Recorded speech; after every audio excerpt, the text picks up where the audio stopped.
بھائیو، انسان اور خطا لازمی ہے. اگر معاف کرنا نہ سیکھا تو ہم خود ہی دکھی ہو کے رہ جائیں گے. لوگوں کے زخم بھلا دو، اللہ پہ ڈال دو، اللہ صلہ دے گا، زندگی پرسکون ہو جائے گی.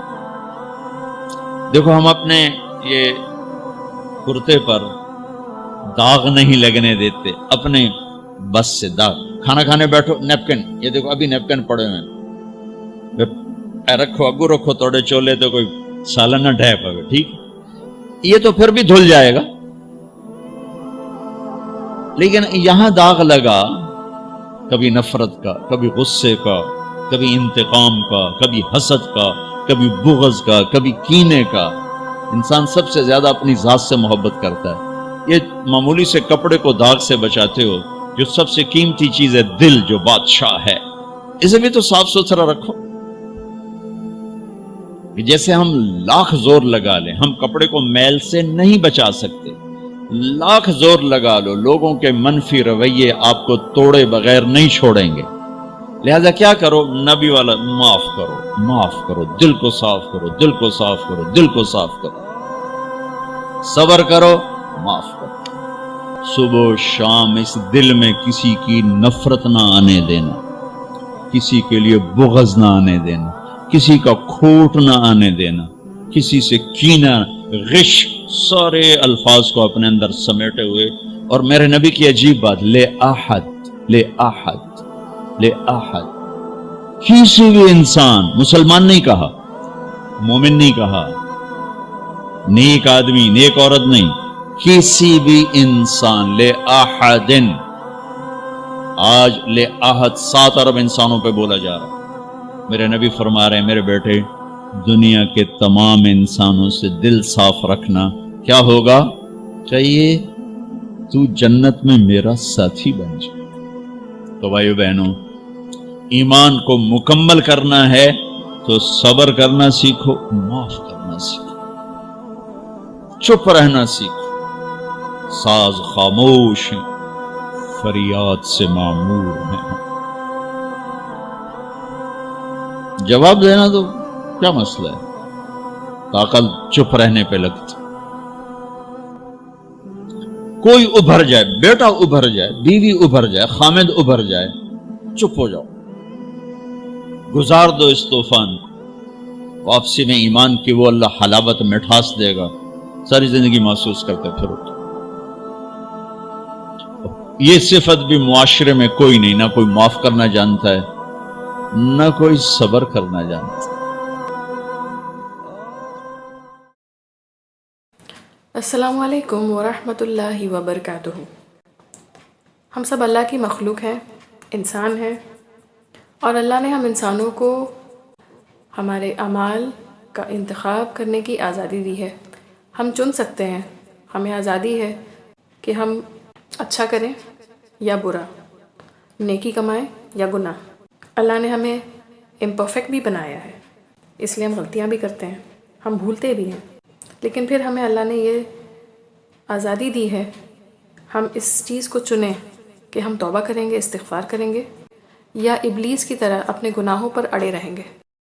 قرآن مجید میں اللہ سبحانہ و تعالیٰ فرماتے ہیں، سورہ بقرہ آیت نمبر 30، اور یاد کرو جب تمہارے رب نے فرشتوں سے فرمایا میں زمین میں اپنا نائب بنانے والا ہوں، تو فرشتے بولے کیا ایسے کو نائب کریں گے جو اس میں فساد پھیلائے اور خون ریزیاں کرے، اور ہم آپ کو سراہتے ہوئے آپ کی تسبیح کرتے اور آپ کی پاکی بولتے ہیں. تو اللہ سبحانہ و تعالیٰ نے فرمایا مجھے معلوم ہے جو تم نہیں جانتے. تو پتہ یہ چلا کہ ہمارے پاس چناؤ کرنے کا موقع ہے، ہم معاف کر سکتے ہیں. اللہ معاف کرنے والوں کو پسند کرتا ہے، تو ہمیں بھی معاف کرنے کا انتخاب کرنا چاہیے. اللہ کے ناموں میں سے ایک نام العفو ہے. اللہ معاف کرنے والا، سب سے زیادہ درگزر کرنے والا، گناہوں کو مٹانے والا.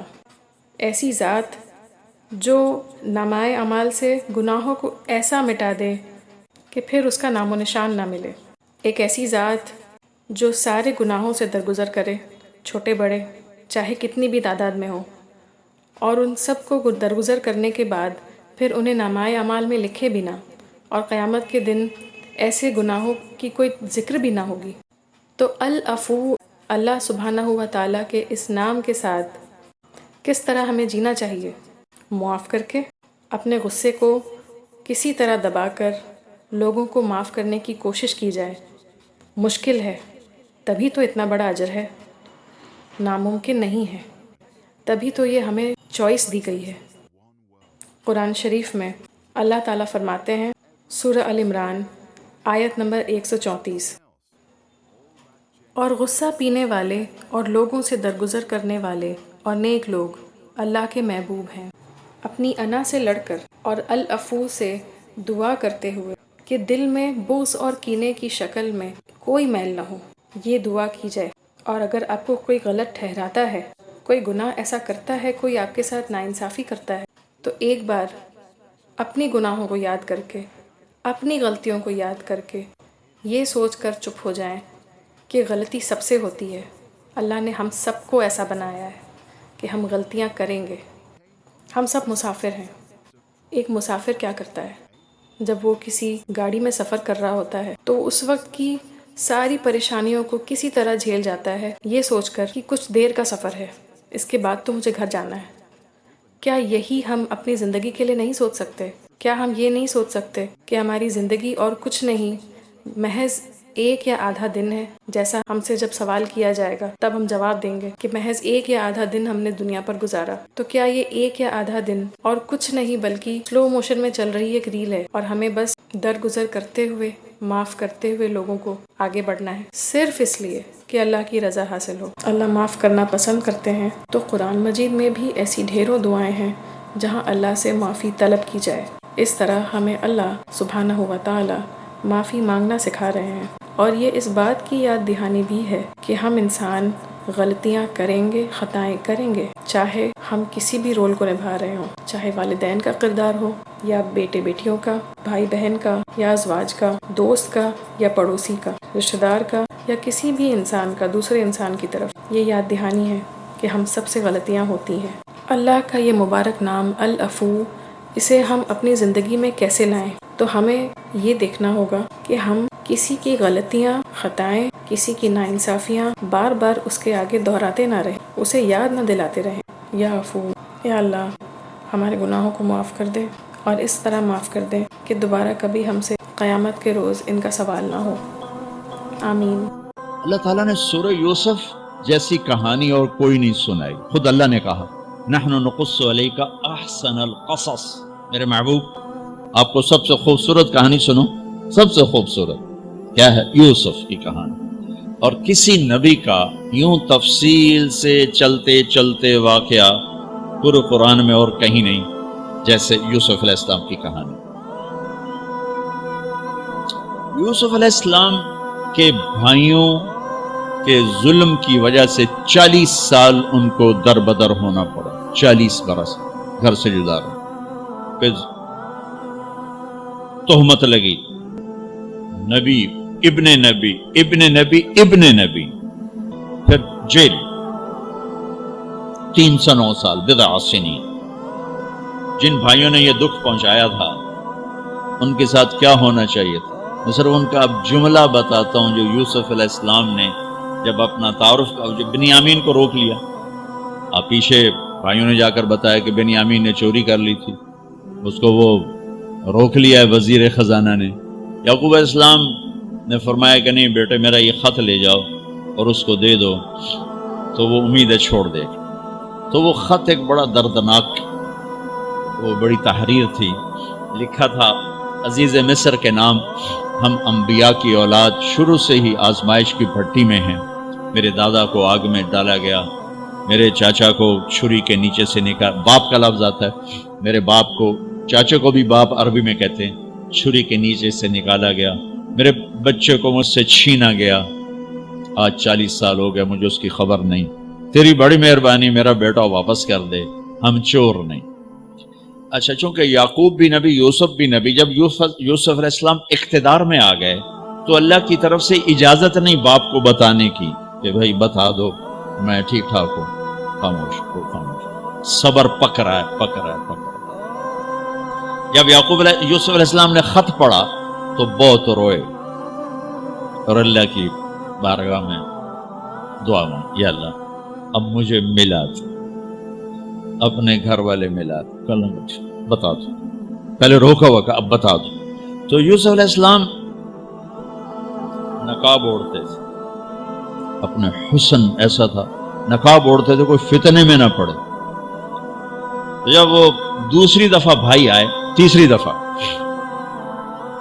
تو ایھا العزیز قد مسنا واہلنا الضر وجئنا ببضاعة مزجاة فأوف لنا الكيل وتصدق علينا ان اللہ یجزی المتصدقین۔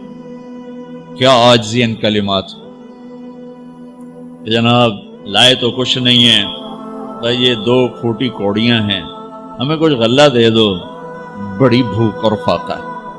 تو یوسف علیہ السلام نے ایسے نقاب ہٹایا، ایک دم انہوں نے یوں دیکھا، ابھی پہچانا نہیں۔ میں یہ جملہ بتانا چاہتا ہوں کہ اللہ سبحان، انبیاء کے اخلاق کیا ہوتے ہیں۔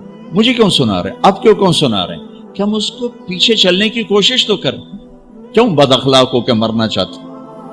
کیوں لوگوں کے دل توڑ کے اپنی قبر میں جاتے ہیں؟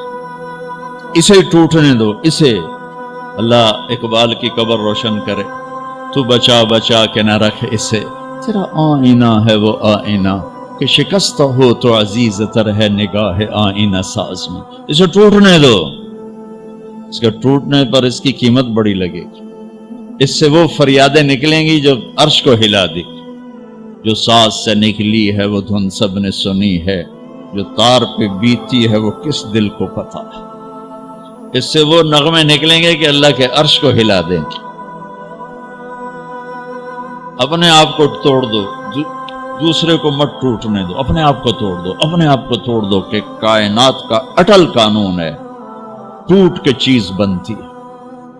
یہ کتنی دفعہ یہ توڑا گیا، پھر اسے جوڑا گیا، پھر یہ روڈ بنا ہے۔ یہ کپڑا کتنی دفعہ کٹا پٹا اور پھر جا کر زیب تن ہوا ہے۔ هل علمتم ما فعلتم بيوسف واخيه اذ انتم جاهلون۔ یہاں جو انہوں نے کیا تھا اس کے مطابق جملہ ہے قد علمتم ما ظلمتم بيوسف واخيه اذ انتم عامدون۔ اب میں دونوں کا فرق بتاتا ہوں۔ یوسف علیہ السلام کو کہنا چاہیے تھا آئیو نا ذلیل ہوتے میرے اگوں، لگ گیا نا پتا تو انہوں، تم نے جو میرے ساتھ ظلم و ستم جو تم نے میرے اوپر ڈھائے اور جان بوجھ کے تم نے مجھے گھر سے بے گھر کیا، آج اس کا مزہ چکھ رہے ہو کہ نہیں چکھ رہے ہو؟ یہ کہنا تھا۔ قد علمتم، تمہیں سارا پتا تھا، تم نے مجھے گھر سے نکالا، کنویں میں ڈالا، بازار میں بکا، تہمتیں اپنے دامن میں سمیٹ کے جیل میں گیا، یہ کہنا تھا۔ واہ واہ، یوسف علیہ السلام پہ قربان جاؤ۔ هل علمتم ما فعلتم بیوسف واخیہ اذ انتم جاہلون۔ مجرم کی طرف سے صفائیاں پیش کر رہے ہیں، مدعی۔ آپ بے خبری میں حل وہاں بولا جاتا ہے کہ مجھے پتا ہے کہ جو بات میں عثمان کو کہنے لگا ہوں اسے معلوم نہیں۔ اردو میں ہم کہتے ہیں عثمان تمہیں پتا چلا، ابو بکر تمہیں پتا چلا، یہ ہے ہمارا محاورہ۔ تو عربی میں حل میرے بھائیو، آپ کو پتا نہیں چلا تھا بے خبری میں ما فعلتم، فعلا عربی زبان کا سب سے کمزور لفظ ہے۔ تھوڑا بہت یوسف کے ساتھ اور بھائی کے ساتھ کچھ معاملہ ہو گیا تھا، نادانی میں ہو گیا۔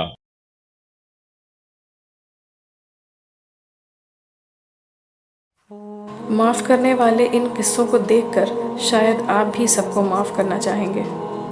ملیے سنبت جتمت سے، جو ایک اسلامک اسکول کے پرنسپل ہیں انہوں نے اپنا بیٹا کھویا جب سال 2015 میں ان کا 22 سال کا بیٹا صلاح الدین جتمت ایک قاتل کا شکار ہوا، جو نہ صرف پیسے لوٹ کر بھاگا بلکہ صلاح الدین کا بے رحمی سے قتل بھی کیا۔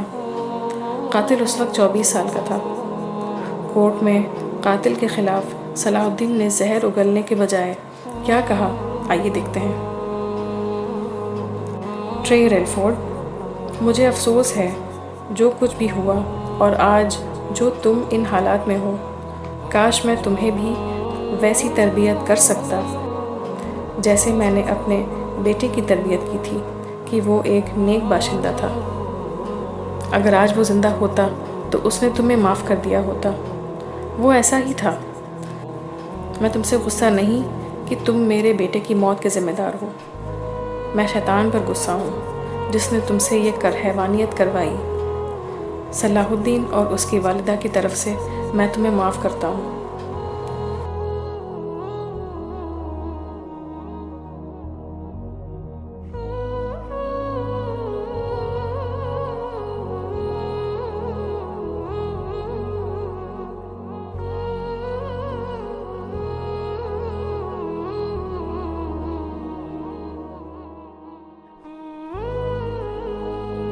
Judge Kimberly Burnell delivered her sentence. There was still one person left to speak. Mr. Relford, do you wish to make a statement? Yes, ma'am. I'm sorry about what happened today. But I do applaud you.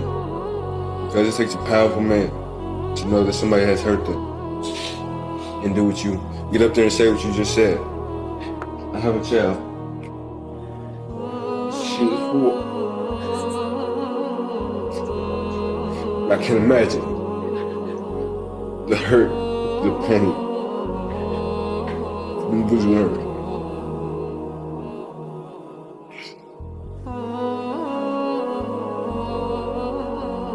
This doesn't make you. And I thank you for your forgiveness.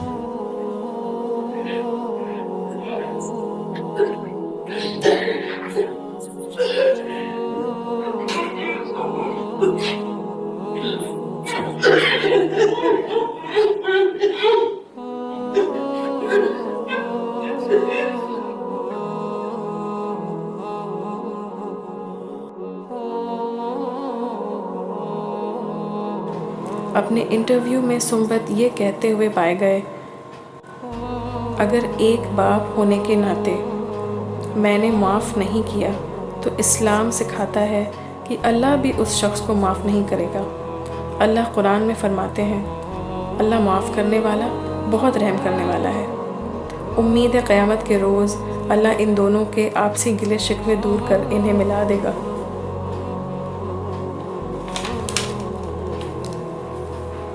اسی طرح court روم میں ایک خاتون کو اپنے حملاور کو معاف کرتے دیکھا گیا۔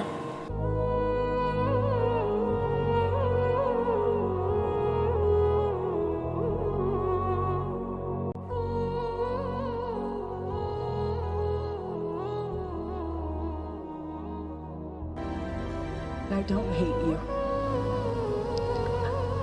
I can't hate you. It's not our way. Showing rahmah, mercy, that is our way. Any life that you take is not just one life. It is all that is connected to that life. But what we want for them is not revenge. Revenge solves nothing. It will not bring back my son.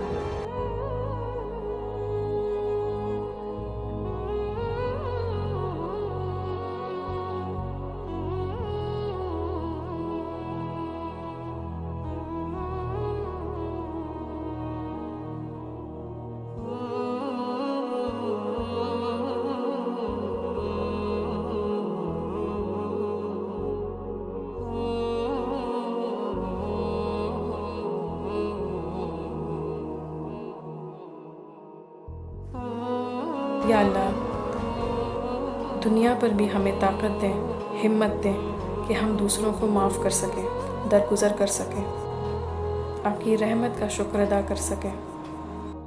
آمین یا رب.